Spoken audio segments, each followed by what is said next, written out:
The night the mulch was delivered, nobody claimed the order. Yet every driveway glistened with neat pyramids of cedar bark under the yellow glow of the street lamps. It smelled too sweet, almost cloying, as if sugar had been baked into decay. And when the residents woke to find it there, wrapped in plastic bags with their names scrawled in red marker, no one said a word. That silence, heavier than the mulch itself, was the first sign that Mulberry Estates was not just another suburban neighborhood. Catherine and Paul had been told they were lucky to get the house.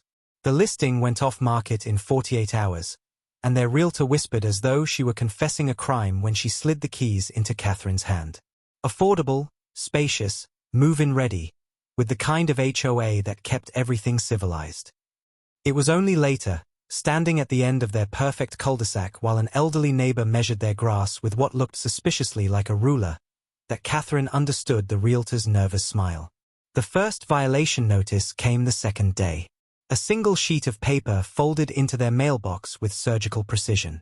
It stated, without greeting, that their trash cans were visible from the street at an unacceptable angle. The fine was $50, payable within 72 hours.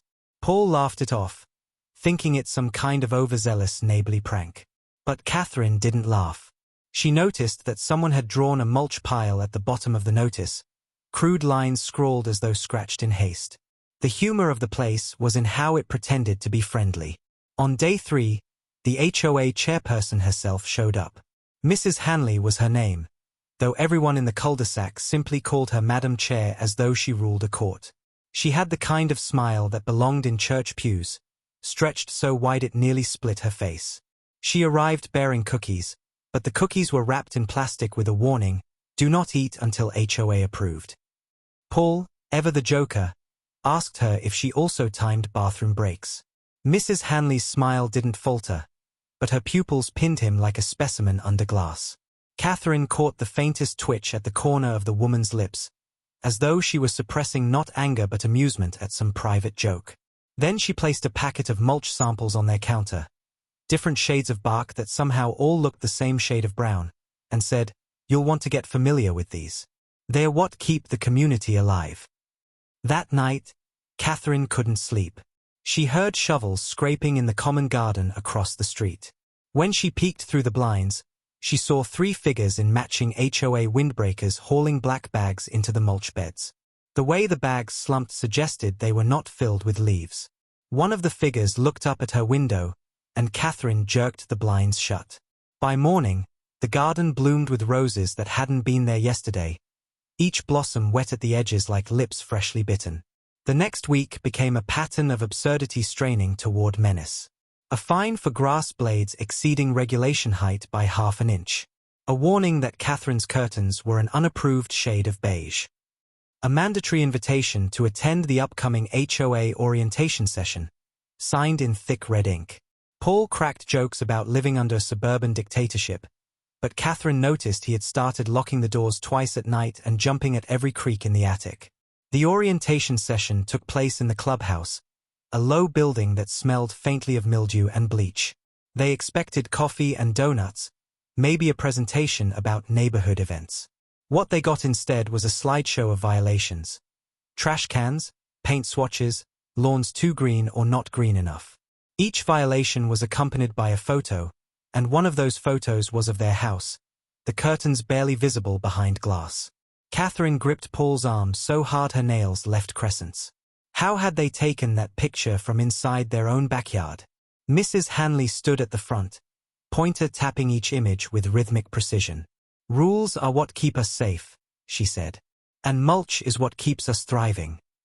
The room of neighbors nodded in perfect unison, as if choreographed.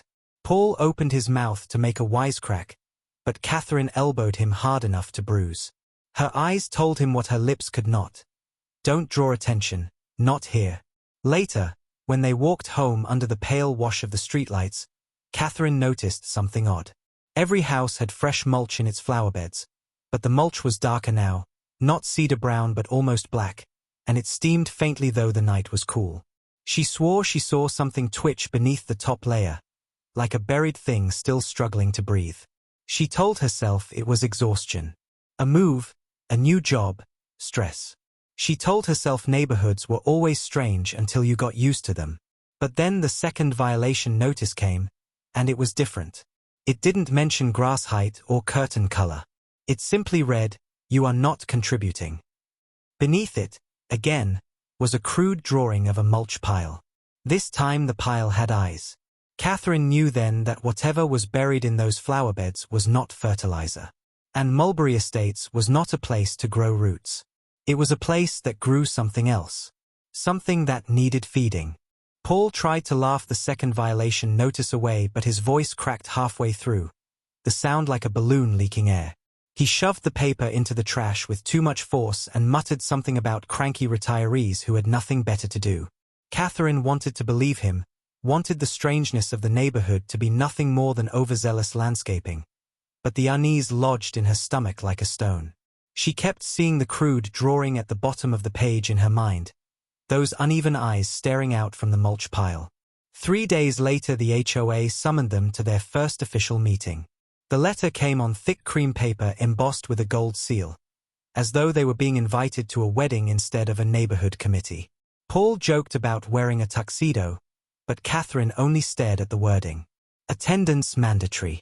Non-compliance will result in escalation. Escalation. The word made her skin crawl.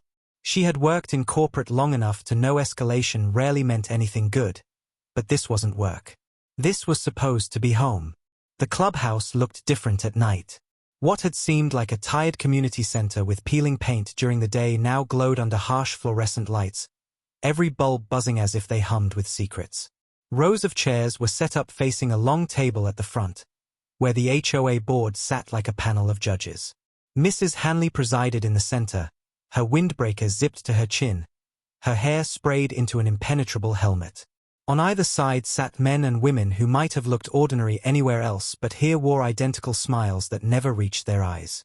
The meeting began with the Pledge of Allegiance, which wasn't unusual, but then Mrs. Hanley led them in a second pledge Catherine had never heard before. The residents recited it in unison, monotone and mechanical. We pledge to keep our lawns perfect, our homes identical, and our mulch ever fresh. We pledge to serve the covenant with loyalty and silence. Catherine's hand twitched in Paul's grip. He whispered out of the corner of his mouth, asking if he had accidentally joined a cult instead of a homeowners association. She didn't answer. One by one the board addressed violations. Names were called, fines announced, warnings issued. A man in the third row was reprimanded for letting his Halloween decorations linger past the approved date. A woman was fined for parking a red car instead of an HOA-approved neutral color. Each violation was presented with a photograph, high-resolution shots that looked like they'd been taken from angles no one should have access to. When Catherine's name was called, her chest constricted. Mrs. Hanley's pointer tapped a photo of their front yard projected on the screen. The caption beneath it read, "Non-contribution." Paul stood before Catherine could stop him. He launched into a sarcastic tirade about living in North Korea, about mulch police and curtain inspectors. Some of the neighbors laughed nervously, but the board members didn't move. Mrs. Hanley's smile widened until it seemed her cheeks might split. Then she said in a voice calm enough to chill the room, "Escalation has been noted." Paul sat down hard. Catherine squeezed his arm and felt the tension vibrating through him. A guitar string pulled too tight. The rest of the meeting blurred into a fog of strange words and stranger rituals. Votes were cast on community issues that made no sense. How much mulch was required per square foot of yard? How late residents were allowed to keep their windows open? Whether the bylaws should be amended to include sacrificial contribution. Catherine was sure she misheard that last part until she noticed several neighbors nodding solemnly as though it were perfectly ordinary. Afterward, neighbors came to shake their hands. Their grips were firm, too firm, and their eyes darted not at Paul or Catherine but at the packet of mulch samples Mrs. Hanley had handed them earlier, as though making sure they still had it. Catherine smiled and nodded and played along, but she couldn't stop thinking about the word escalation. The following morning another letter arrived, this one taped directly to their front door. It was short, typed in the same font as the others but with a different tone. Your grass has been deemed insufficient. Your loyalty has been deemed questionable. Your contribution is required. Report to the common garden after dusk. Failure to comply will result in expulsion. Neither Catherine nor Paul had ever heard of anyone being expelled from a neighborhood before. That evening they went, partly out of fear, partly out of curiosity. The common garden sat at the center of Mulberry Estates, a circular patch of land bordered by hedges trimmed into perfect cubes. In daylight it was filled with roses and hydrangeas, but at night the flowers seemed darker, almost bruised. A group of residents had already gathered, shovels in hand, standing around a fresh mound of mulch that steamed in the cool night air. The smell was wrong again, not earthy but metallic, like rust and pennies. Mrs. Hanley welcomed them warmly, too warmly. "Tonight," she said, "we refresh the covenant." She gestured to the mound. "Every household contributes. Every household thrives. It is the way we stay alive." Then the shovels struck the ground in practiced rhythm, opening holes along the perimeter of the garden. Catherine's stomach twisted as she realized what the bags nearby contained. They weren't bags of mulch. They were bags of something else. Something that shifted faintly with each gust of wind. When one bag tore open, Paul gagged and Catherine nearly screamed. Inside was what looked like raw meat, glistening and wet, hacked into chunks too large to be animal feed yet too irregular to be anything ordinary. The neighbors didn't flinch. They shoveled the pieces into the soil and covered them neatly with mulch, patting the surface until it looked pristine. Catherine thought she saw fingers among the roses, half buried before disappearing under bark chips. Mrs. Hanley handed Paul a shovel. Her smile had never faltered. "It is your turn," she said. "Your family must contribute." Paul hesitated, staring at the meat, then at Catherine. She shook her head, but around them the circle of neighbors tightened. Their smiles didn't change, but the weight of their silence pressed like a noose. Paul gripped the shovel and jabbed it into the mound, his face pale. He tossed one scoop into the hole, then another, until the mound was smaller and the hole neatly filled. When it was over, the residents clapped politely, as though applauding a school recital. Mrs. Hanley embraced them both and whispered into Catherine's ear, "See how easy it is to belong." Catherine wanted to retch. The roses seemed to lean toward her, their petals damp and redder than before. They stumbled home in silence. Paul tried to rationalize it, saying maybe it was some bizarre initiation ritual. Maybe it was just animal carcasses from a butcher shop. Catherine wanted to believe him, but she couldn't shake the sight of what looked unmistakably like a human hand being swallowed by mulch. That night Catherine dreamed of drowning in bark chips, the weight pressing her lungs until they filled with splinters. She woke gasping, only to hear the sound of shovels again outside their window. Peeking through the blinds, she saw more bags being delivered to the neighbors' yards. Black bags. Heavy. The mulch piles grew higher, darker, steaming against the pale moonlight. The next morning another notice was waiting. This one was different, handwritten instead of typed, slipped under their door rather than taped to it.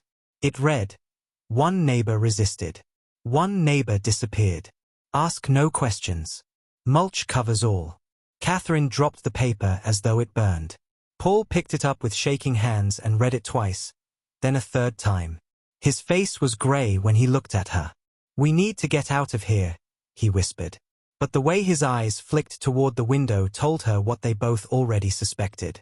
The neighborhood was watching. The third week in Mulberry Estates began with the sound of scratching. Catherine woke to it at 3 in the morning, a dry scraping that seemed to come from beneath the floorboards.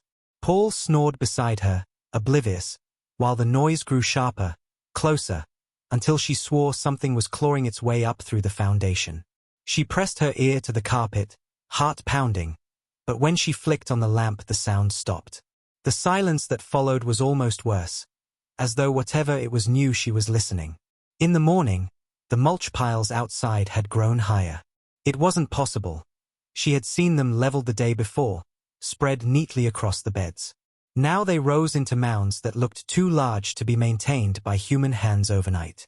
Steam curled from their peaks in the cool air, and a foul sweetness clung to the breeze.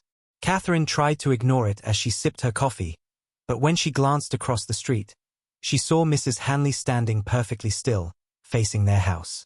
She wasn't doing yard work, wasn't even holding her usual clipboard. She was just watching. Paul went into town for supplies, muttering about needing more locks for the doors. Catherine stayed behind, restless. She wandered to the edge of their yard, drawn by the mulch like a moth to flame. She nudged the pile with her foot. It squelched. Bark chips shouldn't squelch. She grabbed the nearest gardening tool and prodded deeper. Something slick clung to the metal. She pulled it out into the daylight, and her stomach lurched. Strips of fabric. A shred of denim, still wet and smelling of iron. She dropped it instantly and tried to convince herself it was garbage. Some mistake. But the denim was the exact shade Paul wore on weekends. That evening, the couple across the street stopped Catherine on her walk. The Langleys were middle-aged, smiling, perfectly polite. Yet their words were unsettling. Mr. Langley leaned in too close and whispered, "Don't dig too deep. The mulch feeds, and the mulch remembers." His wife tugged him away with a brittle laugh, apologizing that he was prone to jokes. Catherine stood frozen, unsure if it had been a warning or a threat. The HOA meeting that week was shorter but stranger. No violations were read aloud. Instead, the board announced that the common garden was flourishing and demanded each household double their mulch contribution. Paul whispered that maybe it was just a money scheme, the board selling overpriced landscaping material. Catherine almost wanted to believe that, but she remembered the meat chunks, the hand, the denim. No money scheme required meat. Later that night they heard it again, shovels scraping in the distance. Catherine couldn't resist. She slipped out of bed, pulled on a jacket, and crept into the street. The moon hung low, bathing the cul-de-sac in pale light.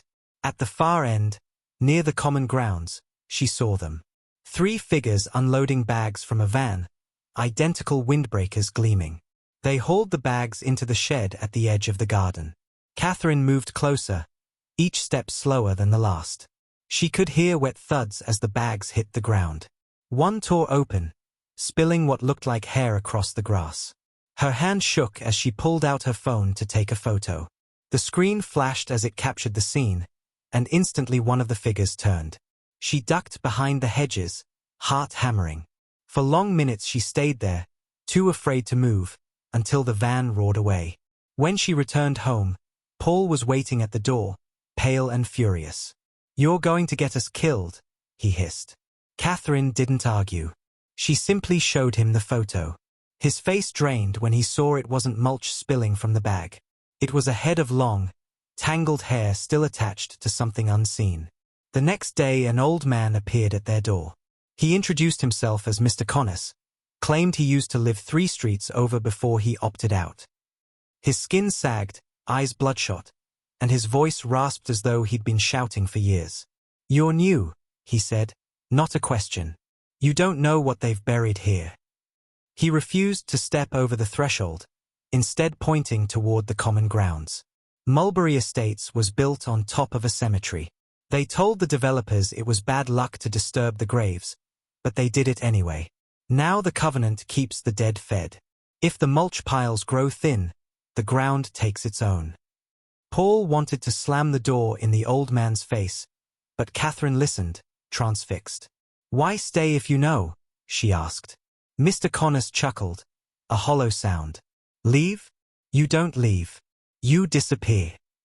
He walked away without another word, shuffling toward the bus stop, his shoulders hunched. They never saw him again. That night Paul insisted they pack. He stuffed clothes into suitcases, muttering that they would find a motel until they figured things out. But when they tried to start the car, the engine only sputtered. Catherine checked the tank. The fuel line had been cut. Someone had sabotaged it. Paul cursed and slammed the hood shut. From the corner of her eye, Catherine caught movement. Neighbors stood at their windows, watching.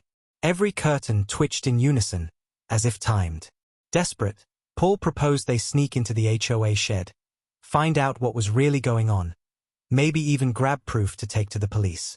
Catherine hesitated, but when he grabbed a crowbar and flashlight she followed. They crept across the lawns, careful to avoid the mulch beds. The shed loomed larger at night, padlocked twice over. Paul pried at the door until the metal shrieked and gave way. The smell inside hit them like a wall. Rotten iron, thick enough to choke. Inside were stacks of bags, identical to the ones they had seen unloaded. Some were full, others torn. Catherine forced herself to look. Meat, bones, clothing, all mixed with bark chips, the horror disguised as landscaping material. At the back of the shed was a ledger. Catherine opened it, pages filled with names. Every family in Mulberry Estates listed with dates beside them. Many had red slashes across their names. At the bottom of the page, under their address, was written a single word: pending. Paul swore and snapped the book shut. They stumbled out, gagging on the stench. In the distance they heard voices, footsteps approaching. Neighbors, carrying shovels. They ran, hearts pounding, cutting across yards until they reached their house. They locked every door and window, but Catherine knew it was pointless. The neighborhood had already marked them. Sleep was impossible. Catherine sat on the couch, staring at the mulch pile outside their window. It seemed bigger now, taller than before, casting a shadow even in the dark. And then it moved. The mound shifted, bark chips tumbling down as something pushed from beneath. For one terrifying second she saw a pale hand stretch upward, fingers grasping for air before the pile swallowed it again. She screamed, waking Paul. He rushed to the window, saw it too, and grabbed her arm. "We have to leave," he said, his voice breaking. But Catherine's eyes stayed locked on the mulch pile. It was no longer just a burial ground. It was alive, breathing, hungering. And it knew their names. By the time the fourth week came around, Catherine no longer jumped at the sound of shovels. The noise was constant, like the pulse of the neighborhood. Every night bags arrived. Every morning fresh mulch covered the flower beds. She had stopped pretending it was landscaping. She knew now that the mulch was burial, that it was feeding, that every blossom in Mulberry Estates drank deeper than water. Paul refused to speak of it, moving through the days in a daze, but Catherine could see it in his face whenever his gaze lingered too long on the piles. They were both running out of time, though neither said it aloud. The HOA announced a mandatory inspection. Every household would be evaluated for contribution, and the board would decide who was flourishing and who was failing. The wording was clinical, but Catherine heard the threat beneath it. They were being weighed, measured, and if found wanting they would be consumed. Paul argued they should run on foot, cut through the woods behind the subdivision. Catherine pointed out the cameras on every corner, the neighbors always watching. Even if they reached the tree line, the HOA would come after them. He laughed bitterly, asking what they were supposed to do: kill the entire board. The silence that followed hung heavy. For the first time it felt less like a joke and more like an option. That night Catherine slipped outside with a flashlight and a trowel. She crept to the common garden, the heart of it all. She began to dig at the edge of the roses, each scoop releasing a stench that grew stronger the deeper she went. After a foot of bark chips she hit something soft. She pulled and uncovered a shoe, still attached to a foot.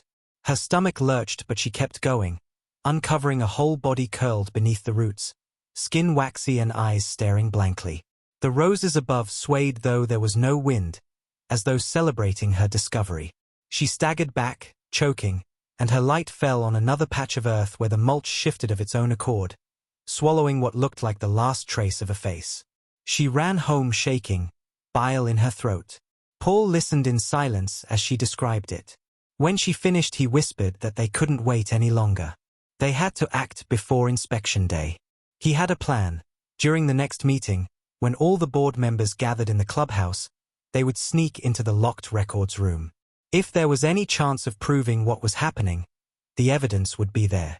Catherine hated the idea of stepping foot in that building again, but she hated the alternative more. The meeting began like the others, pledges recited, violations displayed, neighbors nodding in eerie unison. Paul whispered for Catherine to follow his lead, then casually excused himself under the pretense of using the restroom. She followed minutes later. Together they slipped down the side corridor and forced the lock on the records room. Inside were filing cabinets stacked to the ceiling, each drawer labeled with household names. Catherine pulled one open at random. Inside were folders full of photographs, not of lawns or paint colors but of families, each one ending with a date stamped in red. Some folders ended abruptly, others continued with multiple generations. One folder caught her eye, her own house, her own name. Inside was a photo of her taken from the kitchen window the previous night. Paul found something worse. In the back of the room was a binder labeled contributions. Each page listed a family name and an itemized record of meat weight, delivery date, burial location. The entries weren't written in pounds or ounces but in body parts. One family had contributed arms, another torsos.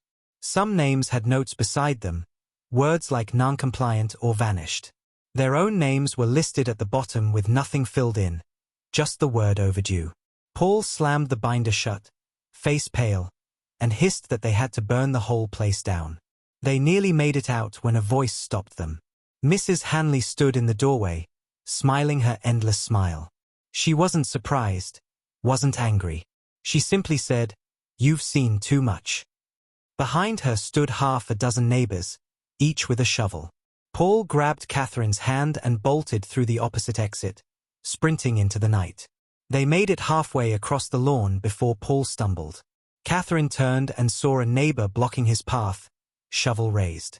She screamed and pulled him free, both of them running until they collapsed breathless behind their own house. 4 days afterward they hid, curtains drawn, moving silently through the rooms. The neighbors patrolled outside, never knocking, never speaking, but always present. Catherine began to notice small things missing from the house. A mug, a pair of shoes, once even a photo frame. It was as if the HOA was dismantling them piece by piece, erasing their presence before the final act. Then came the betrayal. Their only ally, if he could be called that, was Mr. Connors, the old man who had warned them. One night he appeared at their back door, frantic, urging them to come with him. He claimed he had found a way out, a gap in the hedge near the maintenance road. Paul grabbed the bags they had packed and followed. Catherine hesitated, her instincts screaming. But Paul was already running and she couldn't let him go alone. They slipped through the hedge into the darkness, hope flickering like a candle. But at the end of the road, floodlights snapped on. Dozens of neighbors stood waiting, shovels gleaming. At the center of them all was Mrs. Hanley, and beside her, smiling weakly, was Mr. Connors. Catherine's chest hollowed out as she realized he had delivered them in exchange for his own survival. The old man couldn't meet her eyes. Mrs. Hanley spread her arms as though welcoming them home. "Every community thrives on sacrifice," she said. "Tonight, you will finally contribute." Paul roared and charged, swinging his bag like a weapon, knocking one neighbor aside. Catherine followed, adrenaline drowning her fear. They fought their way through the circle, blows landing, bodies colliding. Paul shoved her toward the trees, screaming at her to run. She stumbled, hesitated, then felt his push against her back. She ran without looking until the sounds of struggle faded behind her. She didn't stop until she collapsed in the shadows of the forest, sobbing. When she finally turned, there was no sign of Paul. Only silence, and the distant smell of mulch drifting through the trees. Catherine woke in the forest, the ground damp beneath her and her throat raw from crying. For a moment she thought she had escaped, that the trees meant freedom, but the smell of mulch clung to her clothes like smoke after a fire. She stumbled through the undergrowth until she reached the road, hoping to see headlights, to flag down a car, to prove the world beyond Mulberry Estates still existed. But when she broke through the tree line, she saw the familiar white fences of the neighborhood, as though the forest had curved back on itself. She had not escaped. She had only walked in a circle. The community was a trap, a maze designed to keep its sacrifices penned in. By dawn she dragged herself home, too tired to think. Paul was gone, the bags were gone, but the house was untouched, as if waiting for her return. On the kitchen counter lay a single envelope sealed with the gold HOA emblem. She opened it with trembling hands. Inside was a formal notice. Final summons. Attendance mandatory. Contribution required. Tonight. She knew what it meant. She knew what they intended. And though fear gripped her, another feeling rose alongside it, sharper and hotter. Rage. They had taken Paul. They had buried neighbors. They had twisted community into cult. She would not let them swallow her quietly. That evening the clubhouse lights glared brighter than ever, flooding the cul-de-sac with a sickly yellow glow. Neighbors gathered in neat rows, their faces blank, their smiles carved on like masks. Catherine was escorted inside by two men who gripped her arms too tightly, though she didn't struggle. The air stank of mulch and roses, cloying and metallic. At the front of the room the board sat in judgment, Mrs. Hanley at the center, her smile wider than ever. In the middle of the floor was a pit dug into the ground, filled with black steaming mulch. Catherine's stomach turned as she realized it was not just a pit. It was an altar. Mrs. Hanley addressed the crowd in a voice both warm and terrible. Tonight, the covenant is renewed. Tonight, our community thrives. She gestured toward Catherine. This neighbor has resisted. She has questioned. Yet even defiance has its place in the garden. She will nourish us as all must. The crowd murmured agreement, their voices blending into a drone. Catherine scanned the faces desperately, searching for Paul, hoping against logic. She thought she saw him in the corner, half hidden in shadow, but when the figure stepped forward it wasn't him. It was only another neighbor carrying a shovel. They pushed her toward the pit. The heat rising from it was unbearable, like standing over an open furnace. She saw the surface shift, as if things beneath were writhing, eager. Panic clawed at her chest, but she forced herself to breathe. She had one chance, and she had been planning it since the moment she saw the summons. Hidden beneath her jacket was a lighter she had taken from the kitchen drawer. She had soaked her sleeves in gasoline siphoned from the lawnmower, the last bit they had left. If the mulch fed on bodies, maybe it feared fire. As they forced her to the edge, Catherine struck the lighter. Flame leapt up her sleeve and she swung her arm wide, sending sparks and heat toward the crowd. Neighbors screamed, scattering as the fire caught on their polyester windbreakers. She ripped off the burning jacket and hurled it into the pit. For an instant nothing happened, and then the mulch erupted. A roar filled the clubhouse, the ground shaking as the pit belched smoke and flame. Bark chips burst like kindling, igniting in a chain reaction. The crowd panicked, order dissolving into chaos. Shovels clattered to the floor as neighbors scrambled for the exits. Mrs. Hanley stood unmoving, her smile finally faltering. She shrieked, a sound more animal than human, as fire licked up the walls. Catherine seized the moment and ran, dodging through the mob, coughing in the smoke. She burst through the doors into the night, lungs burning, hair singed. Behind her the clubhouse blazed, flames devouring the roof, embers rising into the black sky. But it wasn't over. The mulch piles across the lawns caught fire one by one, as if linked.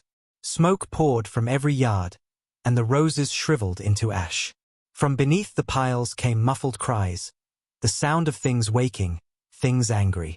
Catherine stumbled through the street, surrounded by burning beds, the heat baking her skin.